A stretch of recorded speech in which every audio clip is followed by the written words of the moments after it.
Good morning friends. आज हम बात करेंगे बीए पार्ट थर्ड ईयर की अपने सेकंड पेपर की, जिसमें हमारा इम्पोर्टेंट टॉपिक है शीत युद्ध।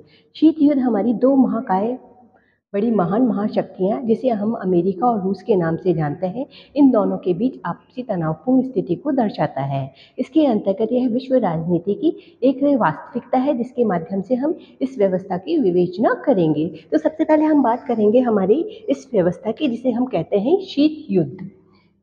यह हमारी दो महाकाय शक्तियां कौन कौन सी? सोवियत संघ और अमेरिका, इन दोनों के बीच के आपसी तनाव को दर्शाती है। यानी ये हमारी ये किस चीज की स्थिति है? इन दोनों राजनीति की व्यवस्था की। द्वितीय महायुद्ध के बाद राजनीति की यह वास्तविकता है।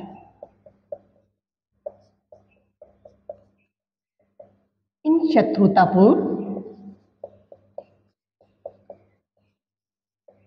संबंधों को गर्म युद्ध, यानी जो अस्त्र शस्त्र से लड़ा जाता है, में परिवर्तित किए बिना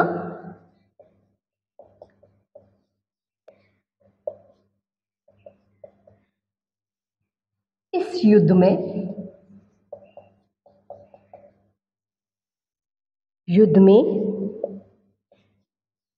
निम्न तत्वों को लिया जाता है।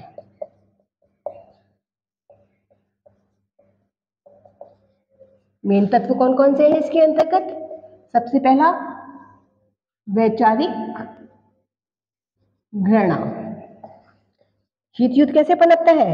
व्यक्ति के वैचारिक घृणा के कारण, राजनीति में अविश्वास के कारण, साथ ही कूटनीतिक जोड़ तोड़ के कारण।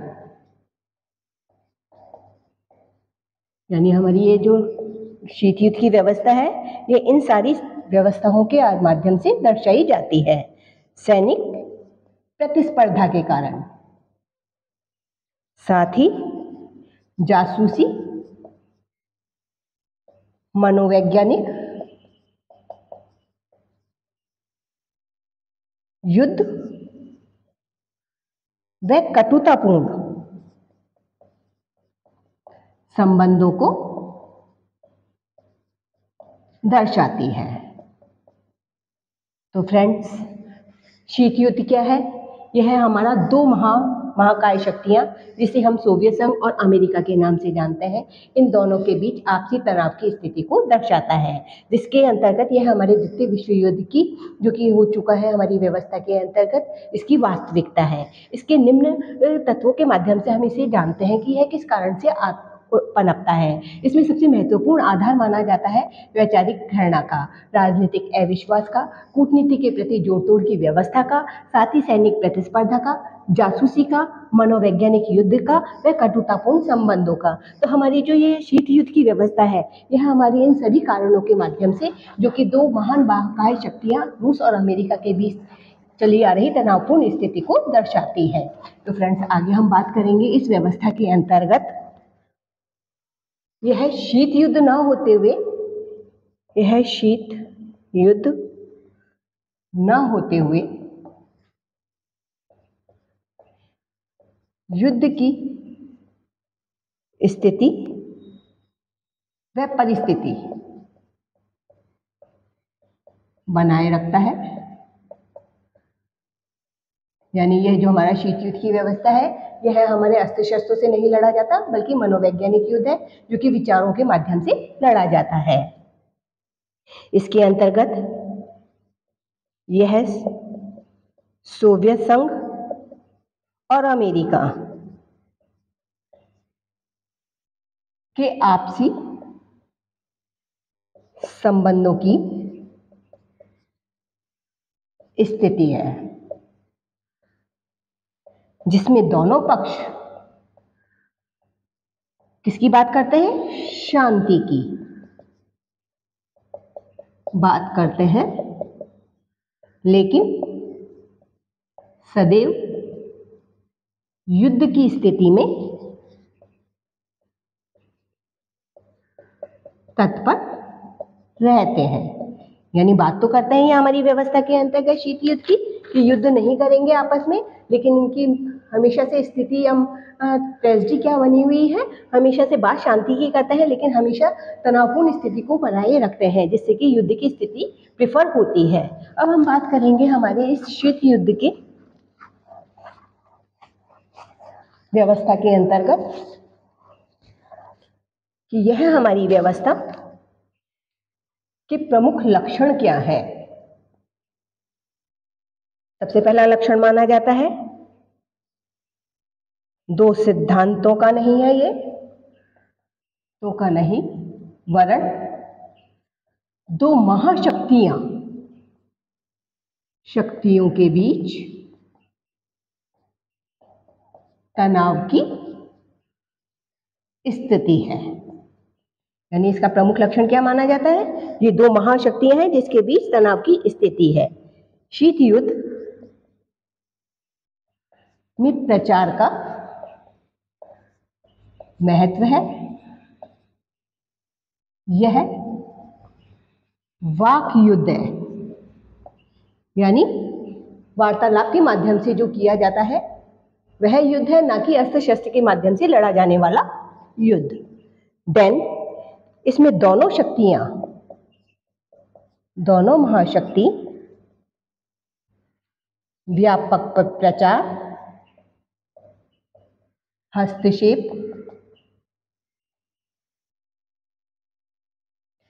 सैनिक संधियां,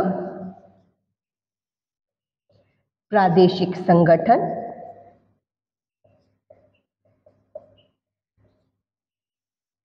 की स्थापना करते हैं। तो यानी इस व्यवस्था के अंतर्गत किन किन चीजों का महत्व दिया गया है हमारी इस व्यवस्था में, इसके जो हमारे प्रमुख लक्षण माने जाते हैं वह है हमारी यह दो महाशक्तियां जिसे हम रूस और अमेरिका कहते हैं, उनके बीच आपसी विचारों का संघर्ष है जो कि प्रचार और प्रसार के माध्यम से आगे बढ़ता है।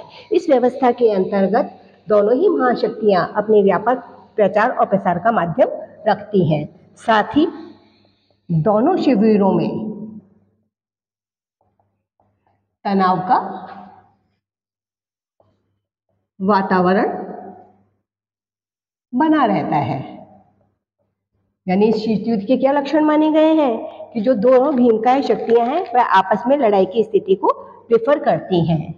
यह गर्म युद्ध, जिसे हम हॉट वार कहते हैं, से ज्यादा भयावह स्थिति रखता है। कैसी? हॉट वार में तो एक बार में ही लड़ाई हो जाती है, लेकिन इसमें मन के अंदर व्यक्ति में परमानेंट व्यक्ति की प्रतिस्पर्धा चलती रहती है, इसीलिए इसके माध्यम से हमारी व्यवस्था को हम भयावह स्थिति के रूप में जानते हैं। देन इसी मस्तिष्क से लड़ा जाने वाला युद्ध भी कहा जाता है। यानी हमारे शीत युद्ध के क्या लक्षण हुए? यह दो महाकाय शक्तियां हैं जिसके बीच आपसी तनाव के संबंधों को दर्शाता है, जिसके अंदर प्रचार और प्रसार के माध्यम को अपनाया गया है। इसमें दोनों महाशक्तियां अपने व्यापक प्रचार प्रसार के माध्यम से, सैनिक संधियों के माध्यम से, प्रादेशिक संगठनों के माध्यम से इस व्यवस्था को करती हैं। यह गर्म युद्ध से भी ज्यादा भयानक स्थिति में रखता है और यह मस्तिष्क से लड़ा जाने वाला युद्ध कहलाता है। अब हम बात करेंगे इनकी कारणों की, कि शीत युद्ध किन कारणों से हमारी व्यवस्था के अंतर्गत आता है। तो हम क्या बात करेंगे इस समय? इसके प्रमुख कारण।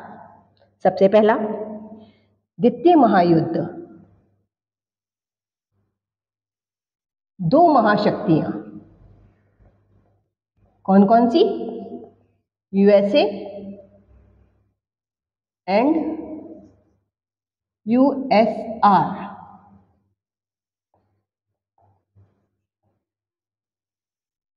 यानी रूस और अमेरिका को जन्म दिया।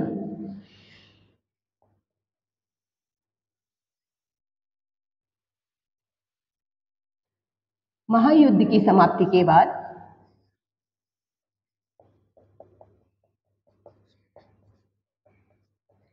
यह व्यवस्था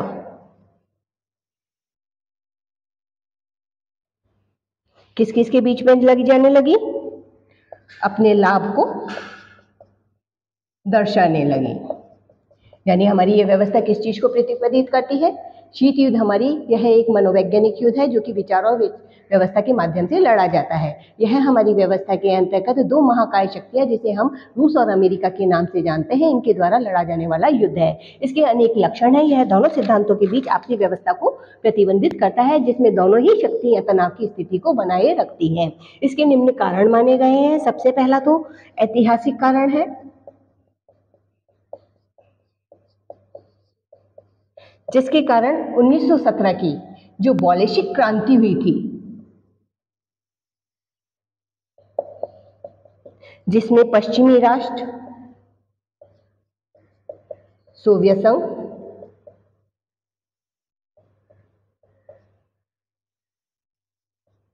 को सत्तारूढ़ करने का प्रयत्न किया गया था, जो एक महत्वपूर्ण कारण माना जाता है हमारे शीत युद्ध का। बॉलेशिक क्रांति जो कि 1917 में हमारे व्यवस्था के अंतर्गत आई थी। साथ ही इस व्यवस्था के अंतर्गत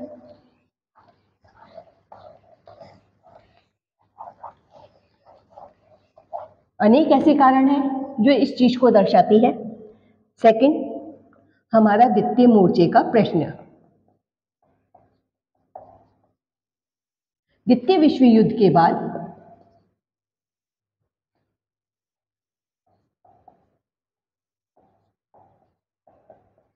हिटलर कौन है हमारा? पश्चिमी विचारक ने सोवियत संघ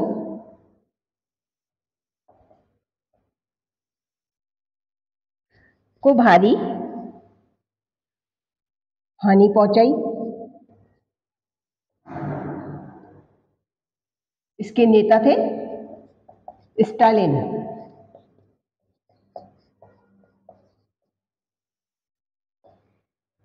ने मित्र राष्ट्रों के साथ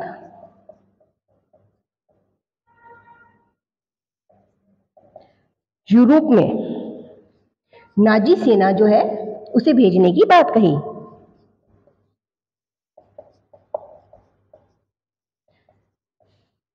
दूसरे मोर्चे के प्रश्न की बात कही और वहीं विपरीत स्थिति को अपनाते हुए इस शीत युद्ध की स्थिति को जन्म दिया। देन हमारी इस व्यवस्था के अंतर्गत, जिसे हम शीत युद्ध की श्रेणी के अंतर्गत लेते हैं, जो कि हमारी दो महाकाय शक्तियां जिसे हम रूस और अमेरिका के नाम से जानते हैं, उनके द्वारा लड़ा जाने वाला युद्ध है, जिसमें महत्वपूर्ण आधार माना जा रहा है युद्धोत्तर उद्देश्यों में अंतर। इसका तीसरा आधार क्या माना गया है? युद्धोत्तर उद्देश्यों में अंतर। इसके माध्यम से हमारे जो दोनों ही राष्ट्र हैं, पहला हमारा रूस और दूसरा अमेरिका, इनके कहने को तो उद्देश्य शांति की बात के है, लेकिन ये हमारी व्यवस्था के अंतर्गत हमेशा तनाव की स्थिति को बनाए रखता है। तो फ्रेंड्स, इस तरीके से हमारी व्यवस्था के अंतर्गत, जिसे हम शीत युद्ध की श्रेणी के अंतर्गत लेते हैं, ये महत्वपूर्ण कारण है। साथ ही सोवियत संघ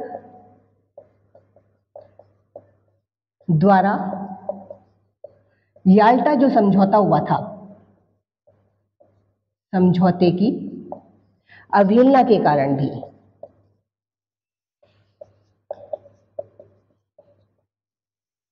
यह स्थिति उत्पन्न हुई है।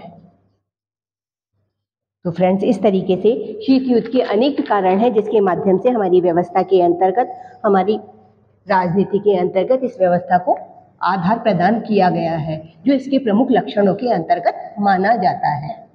इसके अंतर्गत हमारी व्यवस्था के लिए और अनेक कारण भी हैं जो कि उत्तरदायी माने जाते हैं, जिसमें हम लेते हैं सोवियत संघ के द्वारा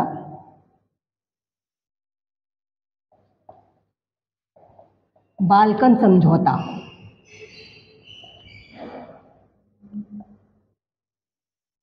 का अतिक्रमण। यह अक्टूबर 1949 में हुआ था। यूरोप के विकासशील देश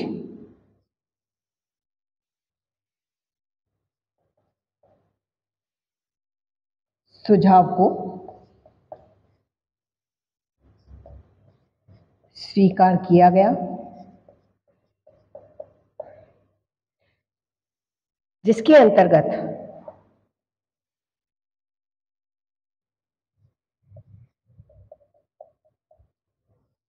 सोवियत संघ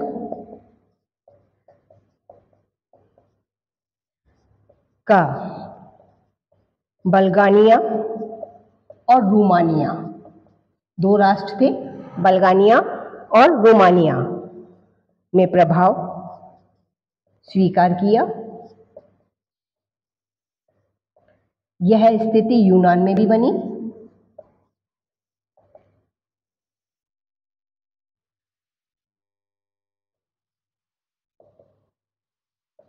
दोनों का प्रभाव रहा।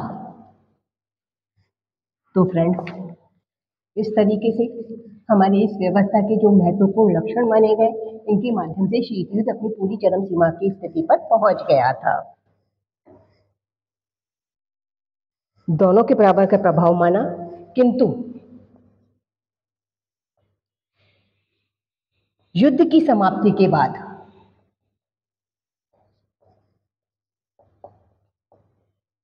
इन देशों ने बाल्कन समझौते का उपेक्षा की और इसीलिए शीत युद्ध आरंभ हुआ। देन द्वितीय युद्ध के दौरान सोवियत संघ व ब्रिटेन की सहमति से उत्तरी ईरान पर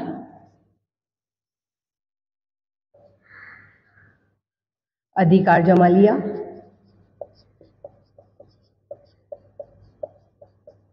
युद्ध की समाप्ति के बाद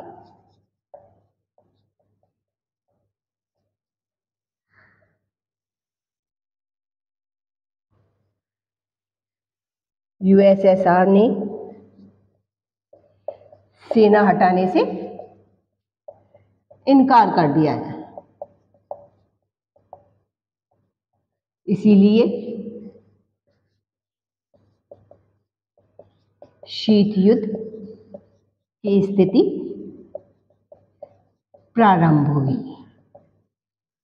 तो फ्रेंड्स, ये अनेक कारण थे जिसके कारण से हमारी व्यवस्था के अंतर्गत शीत युद्ध की स्थिति बनी रही और इस व्यवस्था को खत्म करने के लिए यूएनओ की तरफ से अनेक कार्रवाई भी की गई, लेकिन वह भी सफल सिद्ध नहीं हो सकी।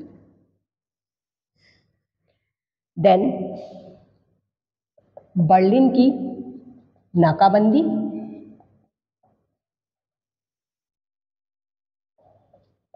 से पश्चिमी देशों ने सुरक्षा परिषद में सोवियत संघ के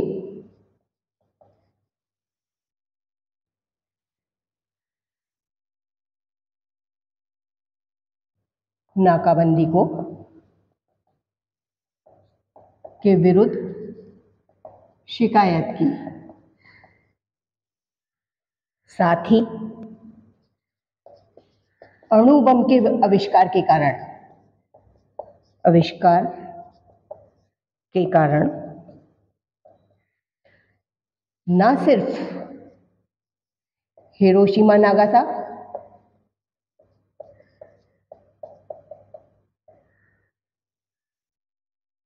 वरन युद्धकालीन मित्र राष्ट्रों की मित्रता का भी अंत हो गया।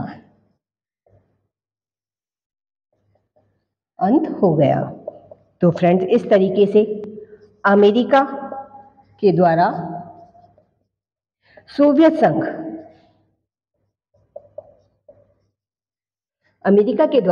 संघ का लैंड लीज सहायता का दिया जाना बंद करना भी एक महत्वपूर्ण कारण माना जाता है। तो फ्रेंड्स, इस तरीके से ये अनेक कारण हैं जो कि हमारी शीत युद्ध की स्थिति के प्रमुख लक्षण माने जाते हैं, इसके प्रमुख कारण माने जाते हैं, जिनके माध्यम से हमारी दो महाकाय शक्तियां, जिसे हम रूस और अमेरिका के नाम से जानते हैं, ये आपसी युद्ध की स्थिति में, जो कि हमेशा तनाव की स्थिति में बनी रही है। साथ ही अंतर्राष्ट्रीय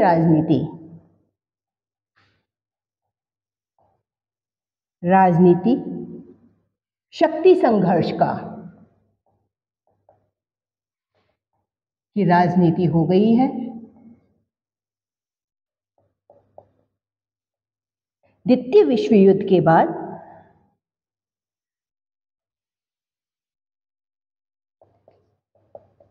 सोवियत संघ व अमेरिका, दो जो हमारी महाकाय शक्तियां हैं, सोवियत संघ और अमेरिका, दोनों की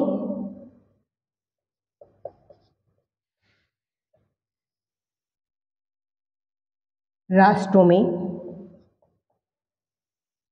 प्रभुत्व की स्थिति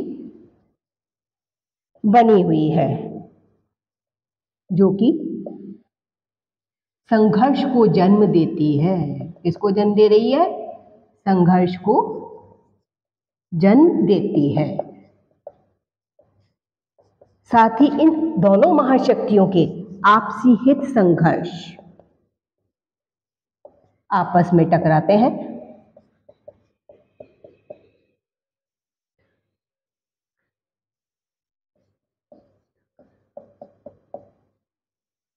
जिसके कारण विश्व राजनीति में सदैवी किसकी स्थिति बनी हुई है? तनाव की स्थिति बनी हुई है। तो फ्रेंड्स, ये अनेक कारण हैं जो कि हमारी व्यवस्था के अंतर्गत शीत युद्ध की व्यवस्था को दर्शाते हैं। तो फ्रेंड्स, इस तरीके से शीत युद्ध हमारी व्यवस्था के अंतर्गत, जो कि एक मनोवैज्ञानिक युद्ध के रूप में माना जाता है, यह अस्त्र शस्त्रों से ना लड़ा जाके वाक की युद्ध के रूप में लड़ा जाता है। और इसके जो महत्वपूर्ण कारण हैं, इनके माध्यम से हमारी आज भी द्वितीय विश्व युद्ध के बाद हमारी यह व्यवस्था, जो कि रूस और अमेरिका के बीच दो प्रतिद्वंदी व्यवस्था के रूप में सामने आई है, यह हमारा मूल आधार प्रदान कर रही है विश्व राजनीति में एक ऐसे मनोवैज्ञानिक संकट की ओर, एक ऐसी संकट की ओर जो कि कभी भी तृतीय विश्व युद्ध की श्रेणी में बदल सकता है। Thank you so much friends. अगर आपने मेरे चैनल को सब्सक्राइब नहीं किया है तो प्लीज़ सब्सक्राइब कीजिए, पसंद आए तो लाइक कीजिए, शेयर कीजिए। Thank you so much.